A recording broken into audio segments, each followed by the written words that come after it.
இந்த தீர்ப்பு பொள்ளாச்சி வழக்கிலே இன்றைக்கு வழங்கி இருக்கக்கூடிய தீர்ப்பு 9 பேரும் குற்றவாளிகள் என்று நிரூபணமாக இருக்கிறது.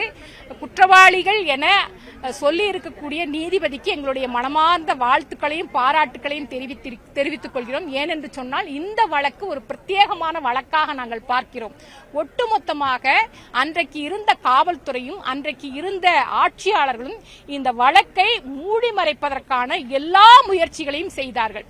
அந்த முயற்சிகள் செய்கிற போது ஜனநாயக மாதர் சங்கம் தமிழ்நாடு முழுவதும் பல்வேறு கட்ட போராட்டங்களை நடத்தியது. காவல்துறைக்கு எதிராக ஆட்சியாளர்களுக்கு எதிரான போராட்டத்தை நடத்தியது.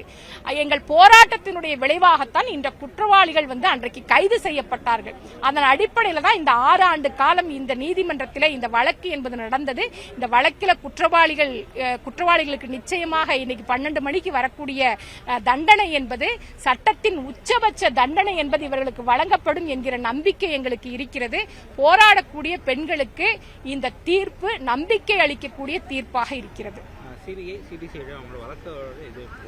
இப்ப முதல்ல சிபிசிஐடிக்கு மாத்தினாங்க. அதுக்கப்புறம் சிபிஐ விசாரணை அது போகட்டும். அவர்களும் நிச்சயமாக நீதிமன்றம் இப்படி சொல்லி இருக்கிற பின்னணியில இதை தாண்டி நிறைய பேர், ஏன்னா இந்த வழக்குல 2-3 பேர் விடுவிக்கப்பட்டிருக்காங்க, அவர்களையும் சேர்த்து விசாரிக்கணும்னு சொல்லி ஜனநாயக மாதர் சங்கம் சொல்லி இருக்கு.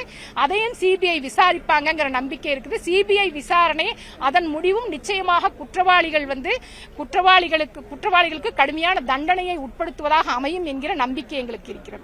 அரசு தரப்புல ஆயுள் தண்டனை அதிகபட்சமா கேட்டிருக்காங்க. நாங்க அரசு தரப்புல அரசு வழக்கறிஞர்கள் சொன்னதையும் சொல்லி இருக்கிறாங்க. நிச்சயமாக சாகும் வரை தண்டனை, ஆயுள் தண்டனை என்பதை வலியுறுத்தி இருக்கிறதா சொல்றாங்க. நாங்க அதை வரவேற்கிறோம். அது உரிமைதானே, அவர்களுக்கு உண்டான உரிமையை நாம மறுக்க முடியாது. அங்கேயும் மிக நல்ல சட்ட போராட்டத்தை தமிழக அரசு நடத்தும். நிச்சயமாக குற்றவாளிகள் தப்பிக்கவே முடியாது. ஏன்னா வலுவான ஆதாரங்கள் என்பது அரசு தரப்புல இருக்கு. ஆகவே